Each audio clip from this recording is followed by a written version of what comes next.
I mean, as I said, I got my collab with Southside through a free sample pack. There's so many ways to monetize yourself as a producer. I see this whole placement thing, like publishing in advance, all that stuff is extra money. 70% of my income is from sound kits. It's very possible to make a lot of money off of sound kits, and I feel like people don't see that enough. It's possible when you know a lot of e-commerce behind it as well. Like,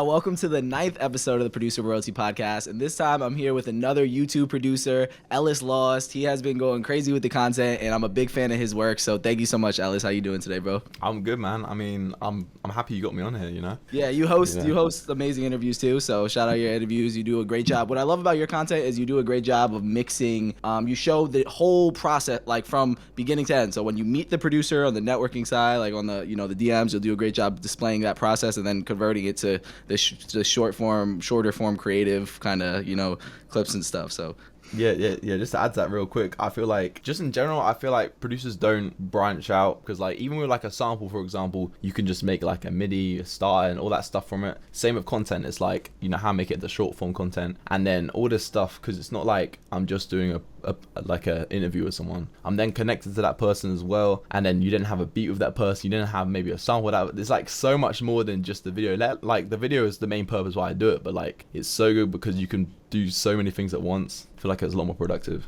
Yeah, the content is like the best way to open up doors for yourself, it feels like. Because like I'm trying to spread the narrative more that there is so much room for more producer interviewers or just content creators in general. And like when you collab with another producer, you're getting exposed to their entire audience, and then you build a relationship with them, which is like way deeper than just sending loops and just so yeah, for sure, bro. I think there needs to be more. Out of all the roles in like the music industry, managers, A&Rs, artists, producers, who are the best people to connect with to get placements? I mean, from my experience at least, it's just been other producers. Like, simple as that, to be honest. Like, I don't think there's really many secrets behind that. Like, there are some other ways which is just like I've seen in the past people maybe asking to send beats to an engineer and saying that they can take a percentage if it gets placed, sort of thing, which is kind of good. And I see there's a lot of like different loopholes and stuff like that, but literally just from my experience, like how I got both of these songs right here is literally just been from connecting with the producer and just going from there, like the producer itself. I feel like that's a lot easier to get a placement from loops than beats because it's just a lot more accessible. You can send loops to so many people. Beats is only so like, what I'm saying, like you can't send it to everyone. I'm just talking from my experience because I haven't really branched into sending out beats too much, so I feel like there might be a lane for that. It just hasn't been something I've touched on. But from what I've experienced, the thing is, like, when you make a loop, is like, for the most part, it's easier to get connected with producers than the artist itself. Like, for example, if I want to send a beat to Future, what am I gonna do? Like message him or something? Like, you know what I'm saying? Like, it's very hard to get in contact with them, but there are always people who are around them that are accessible. You just need to find them people. Like, I used to have times where I would watch like videos of like maybe behind the scenes of maybe like performances or something from like an artist show, and then I would try to literally find everyone in that like in that video, like in the background, or just something who was like near that person or with that person. Like, you have to go full investigator mode sometimes, like proper stalker mode sometimes, but like it sounds bad like that, but when you eventually find that person, then it can lead on to the next thing like that. So that's also a way. I haven't really done that in a while, but I remember when I started, I was doing that. I don't know what I was doing, bro. I was literally just stalking everyone. It was working though, so like, yeah. Because how did I was trying to find in your content, how did your relationship with kind of Southside start? Just a very similar way, just kind of you just reached out to him and you send him. Yeah, loops? Well, that was it's quite a weird one because he never actually told me, but like I've kind of numbed it down over the time because I've had time to think about it. And how it all happened was like the first time he used my loop, it was on like a live stream, right? And like an Instagram live, and he was in the studio with Ken Carson, TM88, and obviously himself. I think it was just them three making beats, and then it's just on my loop. So I was like, oh, this is sick, like it was like sometime late at night because obviously I'm from the UK, so the time difference is weird. And then I just see that, I'm like, whoa. So I posted straight away, and then I think it's something like in my time it was like probably about 10 o'clock at night, so it's quite late for me. I don't know what it is for you lot, but it's probably like fine for you guys. But Anyway, I posted that, and then it blew up, kind of. I mean, for me at least, my likes and stuff compared to when I posted that just went crazy. And then thankfully he saw that post, and he actually DM'd me after, and he was like, bro, send me more stuff. And then sent me his email, and then eventually we got his number, blah blah blah, and like that. But I think it originally started because I was putting loop kits out at the time, right, online, and I had a lot of like Southside loop kits, dark loop kits, future loop kits, whatever. And one of them, I think it was on like 20, 30k, something like that, and it was #1 on Southside loop kit. So this is my one theory, which I think might be it. I think it might still even be up there right now, but maybe not #1, but up there. And so it was #1 for ages, and I feel like in the live, I don't know if it's true, but because it sounds really weird, it was like it was that Ken Carson brought the loop to Southside because he said on the live that he got the loops. But I don't know if that's true. I don't know if either Southside found it online, but like, it's nothing that I can really confirm. But yeah, I feel like it was something to do with that loop kit post, and that was literally just a post of a free loop kit. I think it's like 23 loops, and it just did really good views and just ranked at the top for ages. So how do you try to load him up like with a lot now? How do you try to kind of pace that relationship for you, or just kind of in general? How do you approach like sending stuff out at this point? Well, I mean, specifically with Southside at the time when I mean, obviously when I first got the email, I was like, I was a bit scared at one point because I was thinking, it's like, bro, this is like his first opinion on my loops, like they've got to be top tier sort of thing. So I remember I went through like all my loops and literally picked like the top ones, because the first thing they listen to really determines if they're gonna mess with you or not. Like, that is the harsh truth. So like, it even got to the point where I was naming them to the point where like if there was a loop that I thought was harder than something else, I'll make that higher in the alphabetical scale. So like, I remember I had a sample called like Alpha, which is like one of this crazy sound which I loved, and it'd be on the top on like the Dropbox, and he could see that first sort of thing. So I did that. And at the time, he needed stuff for like Polo G, because I think they were still working on that Polo G album that's not even out yet. So that kind of threw me off, because I wasn't even making guitar stuff right then. So that was the situation just then. But in general, when I send loops out, have like the week's loops, the month's loops, and Dropboxes as WAV files. And every time I send out, which is like every couple of days, every other day, I put the MP3 files in, because I don't know if you've experienced it, but I know a lot of people can probably say the same thing, is like, when you need loops, like as soon as you need it, some people don't have time to look through all the Dropbox and stuff, and they feel like it's so much quicker just to click on the email and then just click the MP3 right there. Because the whole purpose of loops is to make the process quicker, right? Like if you're in the studio. So you just want to really like bang that down and see how much quicker you can make that. So like, even with my loops, I put stems at the end so like they can organize it. And like the actual loop is like not 32 bars, but one after, I can't remember. Can't do maths, but like 40 bars, I think, something like that, so then they can pretty much put drums on it and just do it like that. They don't even have to arrange the loop. And a couple of my songs has been like, the arrangement has actually been from the loop, like they haven't even touched it. So I just try to numb down on like literally the most simplest way I could get it to them. So when you send out loops, do you ever talk about splits ahead of time, or do you kind of are you even concerned about Loopmaker splits? Like, I'm sure when you're working with Southside, I'm sure you got a smaller percentage than half. Like, it's kind of bad because like the whole thing about Loopmakers is like they've got like a bad rep, because some of them are just a bit too much. I guess I can say. Like asking for higher splits in advance. Yeah. So like, for the most part, all you could do is like on the Dropbox, I'll put like a little text file saying, what I'm saying, like the terms and conditions, whatever. Because if not, you can get a bit out of control and whatever. So I just put that in there. I think it's just what do you put in there? Thing people do. I just say like if it's been placed, then to contact me, whatever, and that I still hold rights, whatever, blah blah blah, like that. Yeah, like, if that makes sense. Exactly, like that you want equal split or anything like that. You'll just kind of put, No, because I kind of feel like I think producers care about the financial side way too much, and they don't care about like connections. And I don't know, it can kind of annoy me sometimes, because like I'd much rather a connection than like a higher 10% split, because it's like, if you have that lower split and then keep that connection, you could get even more songs and so on. And it's just like, like when you even it out like that, it's not really too bad. So I've had songs before where like, it's been quite bad, because like the other producer has agreed to my advance sort of thing, and I was like, that's a bit out of order. But then again, if I start arguing or like try to flip it and all that, then the song might not even come out, and I might lose the connection. So it's like, sometimes you just have to, you You just gotta live with it. It gets tricky representing loop makers on this side, and also just kind of being a loop maker, because what happens a lot of times, I just talked about with Kavi too, is like when the industry producer, whatever you want to call them, lands the placement, they'll get the initial email, and then they'll often agree to the terms for everybody, and it's kind of like, all right, well, so for you, do you usually just kind of let them kind of lead the way for your placements? Like you'll let them agree, or do you have, you'll negotiate your own terms, or how does that usually look for you? Well, I mean, for the most part with placements, like I can say this for like any producer, I'd say to get a lawyer for stuff like that, because I mean, I don't know if you've seen the paperwork, bro, but they're, I mean, that's my whole thing. I've come from the legal side, so. Yeah. Perfect. Yeah. Yeah, so I'm in my last year of law school, but my background is I started on the legal side, and I just got into management so I could start building an audience and working with the community before I become a lawyer. So I'll be the first person to brand themselves as a producer lawyer, like ever. So yeah, crazy. Yeah. So, I have to reach out to you in the future. Yeah, no, but definitely, you can reach out to me now. But anyways, continue.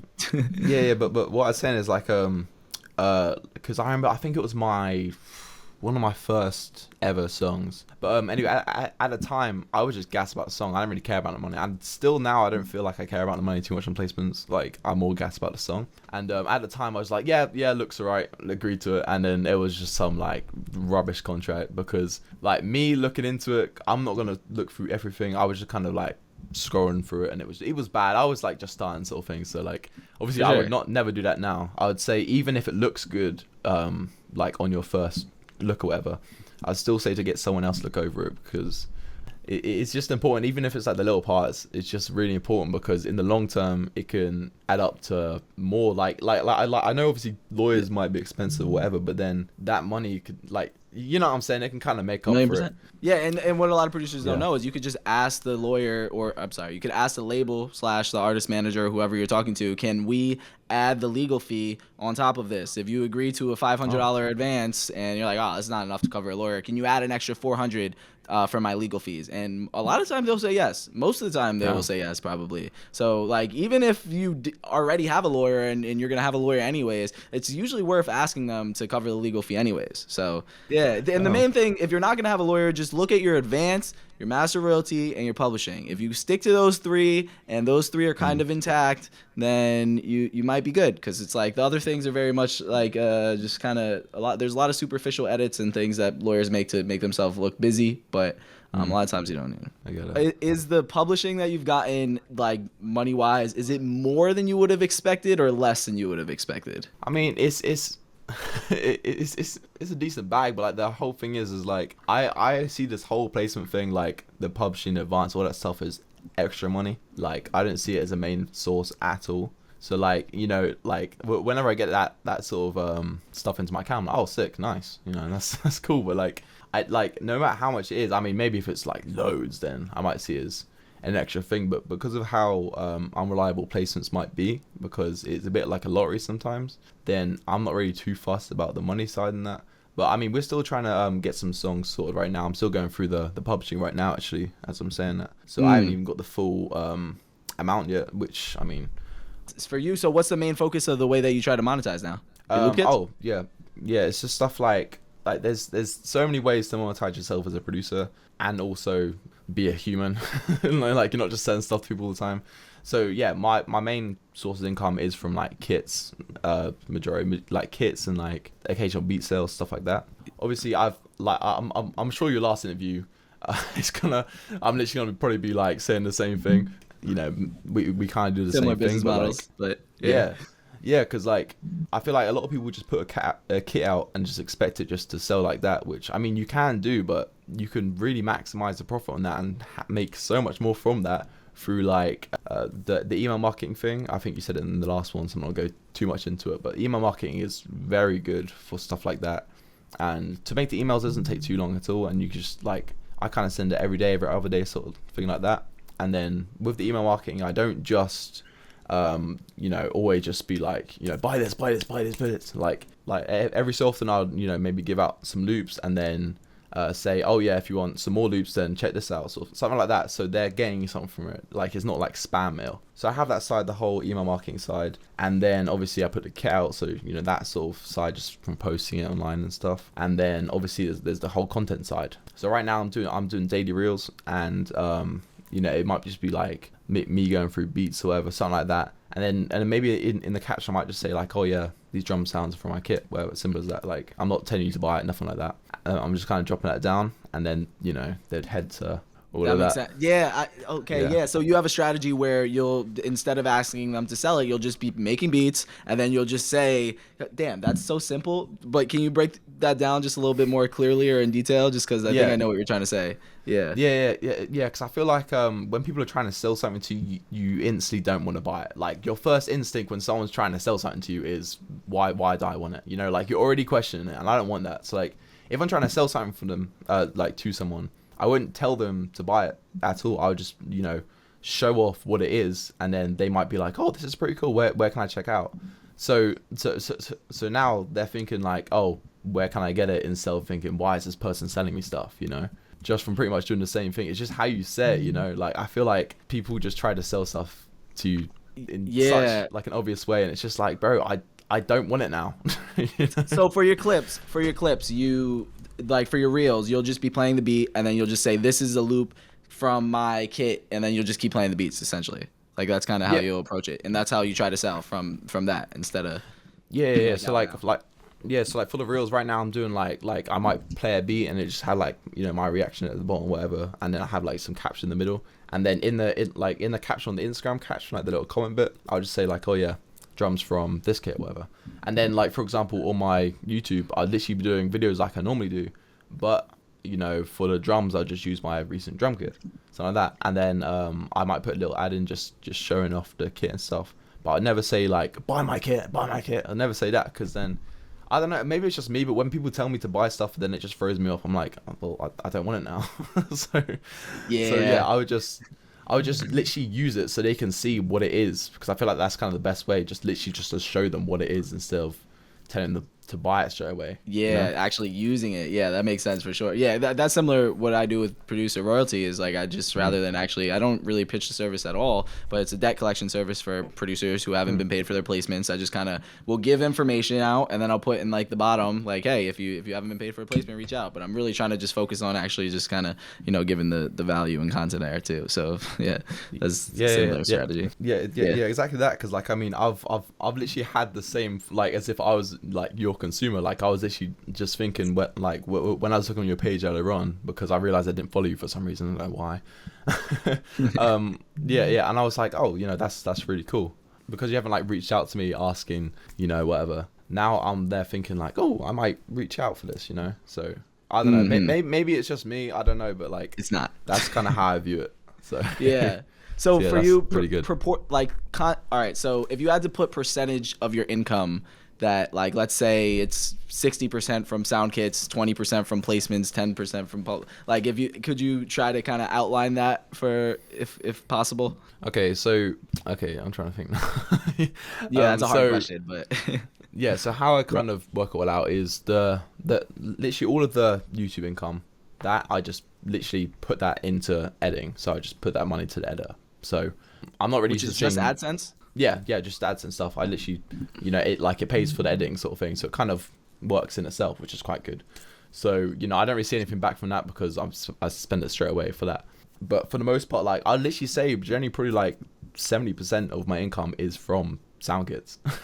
like it's very possible to make a living with sound kits. And not that I have, but I'm just saying in general, it's very possible to make a lot of money off of sound kits. And I feel like people don't see that enough, and they just think, oh, most producers can't make a living off of music. And it's like, it's possible when you know a lot of e-commerce behind it as well. Like, it's not just making the sounds, it's also marketing it. Like, I've literally got to the point where I'm trying to market my kits as much as like have as much time marketing the kit with as much time I made it, if that makes sense. Like, it's equal time.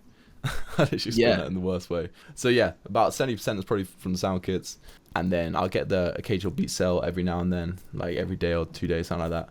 And then the rest is like placement stuff, which is bonus really. Yeah. So if you had to articulate, because your content, I would say is doing very well on YouTube, and producers would kill to have like a following that you have at this point, and it's only going to continue growing, of course. Like for you, if you had to articulate what differentiates you as like a YouTuber, what would you say that is on the content side? Maybe not YouTuber, but just content. Yeah, but I would say straight up, people don't show their personality enough. Like when they come to doing videos, they just change, and I'm thinking like let's say for example, the videos are like as common, like people creating videos are as common as people doing type beats, like because there's so many people doing type beats. If it was in that same level, then you can still stand out because everyone has their own personality, right? And that makes you stand out, like unique, because that's you. No one can be you. So I feel like the number one thing is just literally to be yourself as much as you can. Like don't put on some like weird whatever personality, because it just like it doesn't sound appealing, I mean like especially when I started, I was literally like that. I was just like, oh yeah, so this is how you make this whatever.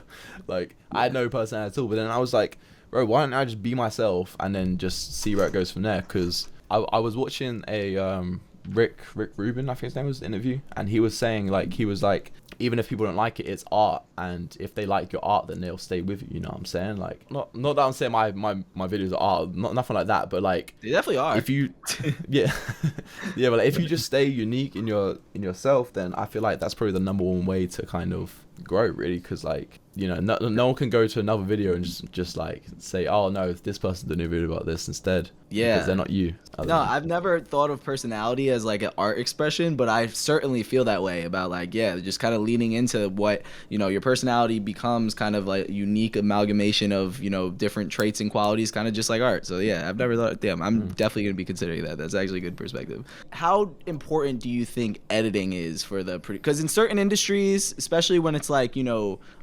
information wise, editing a lot of times isn't super important. For the producer community, do you feel like good editing, especially when you're focusing on the creative side, is like kind of really important? Like what would you advise somebody who wants to get into content? Do you feel like they have to start with a lot of editing? Or like overall the time when I was doing YouTube, I always like learn from everyone else and like try to get tips from everyone else and just like learn, because you can always learn something new every day. So like I would say editing is fairly important at times, like especially the first like 10 seconds, very important for me, because if you think like on YouTube especially, when you scroll now, like it sometimes doesn't even show the thumbnail, it just shows a preview of the video, like the first like start of the video. So like sometimes maybe even like the first 10 seconds might even be more important than the thumbnail, because if they're scrolling on the homepage, they might not even see the thumbnail because it might just autoplay the video, and it's like if straight off the bat it's just like boring and like slow paced, then people might just not appeal to it, which is kind of weird, because like ages back, like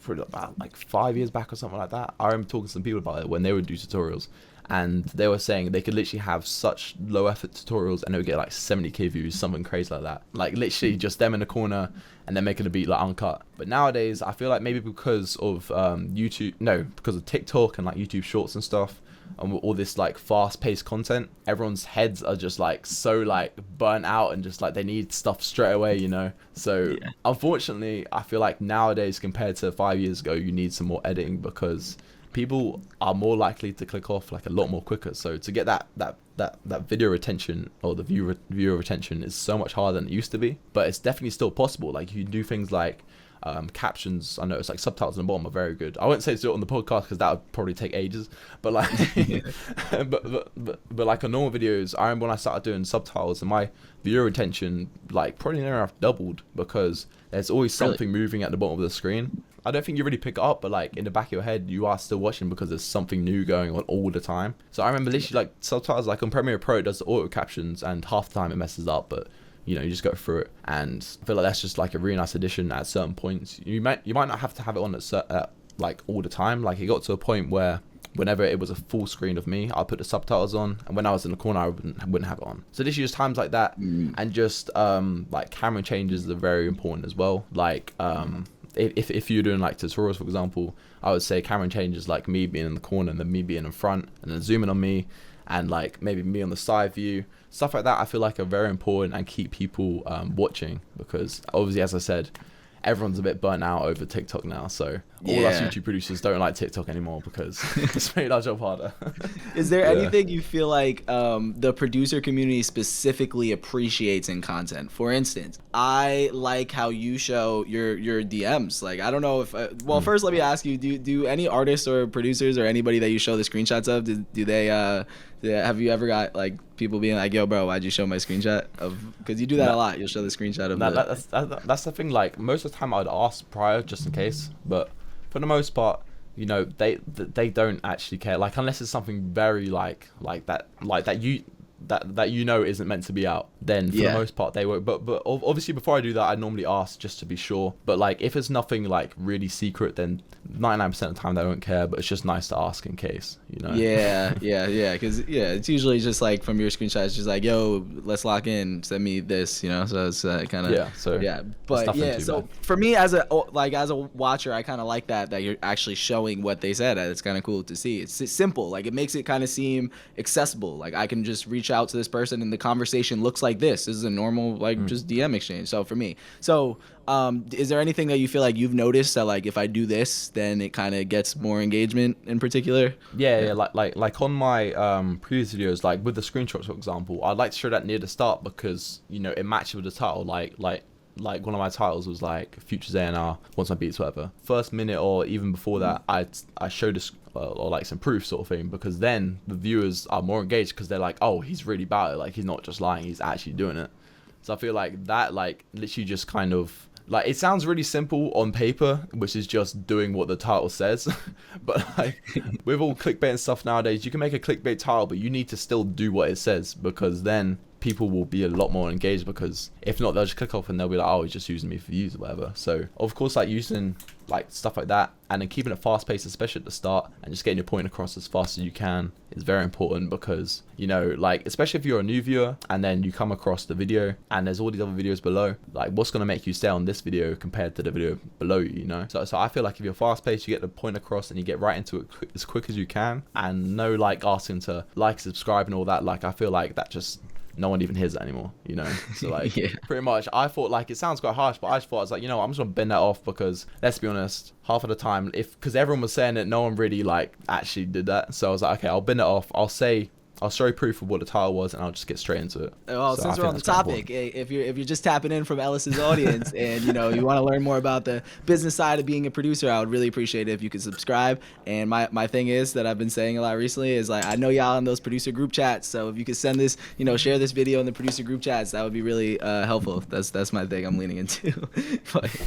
That's good. Another unique thing that you do is, and I haven't seen it personally, you sell subscriptions to your samples. Could you talk about that? Because I think that's an interesting strategy. Is that something that you've had success with, or kind of just something you're trying? Like, what's that kind of look like for you? Yeah, well, like, you'd be surprised how many messages I get to like receive loops, or like to get on my weeklies or something like that. But like, I like to keep my weeklies fairly exclusive to like more or less producers that I'm already connected with, or like people that are connected with someone else, or like that, like something that we can both gain something from. So like, if there's someone I'm friends with, sort of thing, and like we keep up, I'll send you loops. But like, if you just contact me out of the blue, sort of thing, just send loops, and it's like, if I do that to everyone, then these industry producers are gonna be like, oh bro, everyone's using this loop, I'm not gonna use this, you know? So like it's not that it's really important, but like, I just like to have my own exclusive list to, like, you know, so some of my friends and like mostly industry people that like I'm connected with, because then I don't know, like it kind of makes it a bit easier sometimes. So then I had the whole idea. I was like, okay, I can do a subscription service where like if you pay whatever amount, then I'll know you're serious about it, and I'll send you these loops, and then we'll literally connect from there. Because I've learned from other people, and it sounds really harsh saying it, it's like when people put like something on the table which they're losing on, then you can tell that they're serious about it. Like I remember I had an interview with Project X, like, and he was actually saying, he was like, yeah, so I paid this person to literally just send the beats, and then he got a Future song like ages after that, but still it started from that. So it was like, I just need to know like they're serious. And also, I can't reply to everyone and just saying to send loops. I'm like, okay, just check out my website, just go from there. So I don't know, like I think it's just a thing for me personally. I just like it to be an exclusive thing, Like, I don't like to just send loops to anyone, if that makes sense. Yeah, I mean, I've had Kavi, who seems like he takes the complete, like, he likes to just get them as much places as possible. And I had AOSim, and AOSim says he tries to keep his loops kind of exclusive to an extent, too, and, like, try to be pretty niche with it. So, two different approaches, and they're both doing well. So, it's kind of like, yeah, it's just kind of your strategy, I guess. Yeah, but that's also going to add on, because, like, I have these exclusive loops that I send every other day sort of thing. But then I put out, like, you know what I'm saying, free kits and like, pay kits and stuff like that. All these which have bonus samples in, so it's not like it's impossible to get my samples. Like, I mean, as I said, I got my collab with Southside through a free sample pack. Like, I literally started by just putting out free sample packs like every couple weeks. So I still go by that because I still want people to have access to my loops. You know what I'm saying? So like, I still put them out every now and then. Or like, if you're on my email list for like my website, then I'll send you loops every now and then, sort of thing like that. So I still do get them out. It's just not as consistent as it would be on my list. You know what I'm saying? Yeah. Just be like selective loops. That definitely makes sense. Like best of both, you know? Yeah, you blend both strategies. That makes sense for sure. I wanted to jump back to the placement process again real quick. And I wanted to ask you, is there anything you learned after handling a couple placements that you just learned or realized that, you know, you kind of want to share with producers so they kind of have some type of understanding of what that process looks like after you get the placement? Oh, like after I get the placement? Yeah, like after you get the placement. Oh, what, like the business side or just in general? The business side, maybe like, oh, I didn't realize it would take 7 months to get paid for a placement, or you have to do Okay, this, yeah, or I didn't realize that you have to send a W-9 with your invoice, like something. It could be anything, I guess, but yeah.